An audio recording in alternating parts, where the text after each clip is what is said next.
let's move on to the big game that I say big game because it's the biggest one in the East. It's in Athens, Georgia. It's 7 o'clock, ESPN. Kentucky rolls into Georgia. How are we feeling about this game right here? Because I think this is sneakily the best game of the weekend, obviously.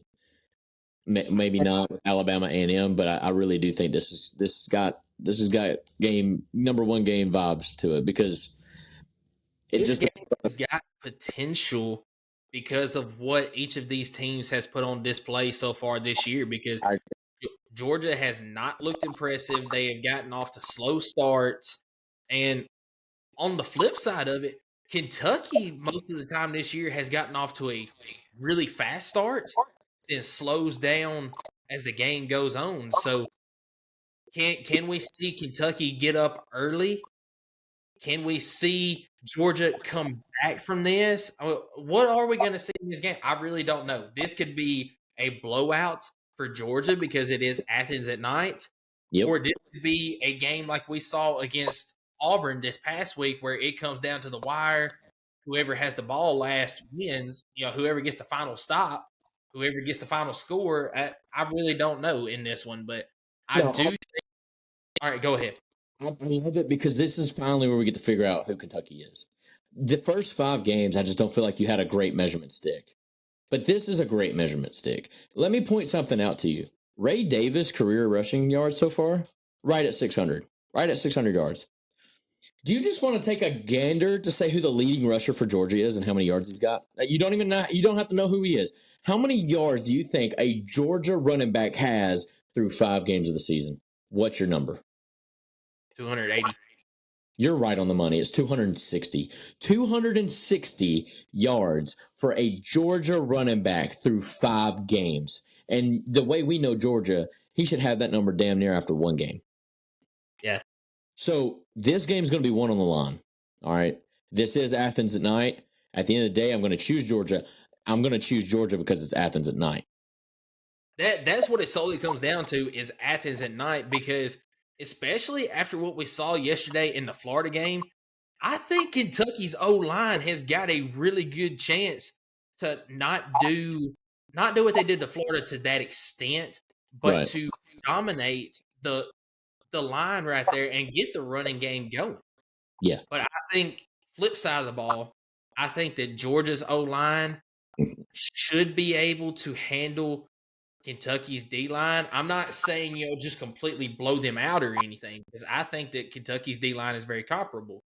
But I think that if Georgia is able to get the run game going behind that offensive line, then that's where the Athens at night comes in. Georgia gets the win.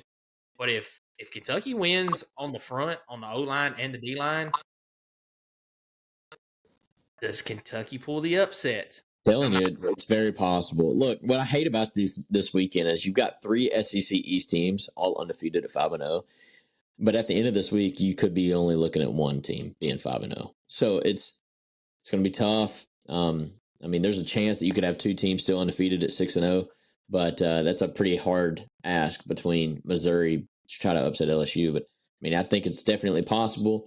I've already predicted them to do so, but no, I think Georgia's going to pull the upset.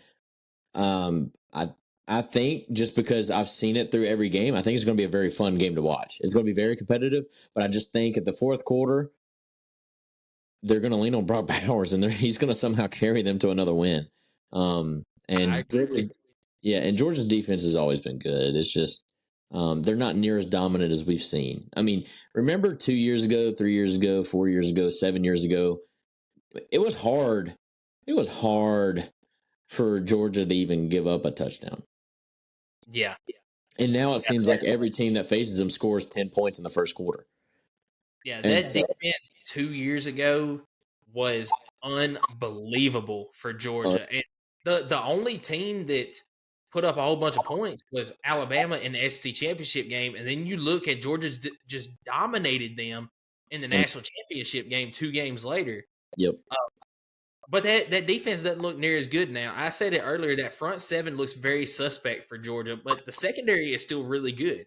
Yeah.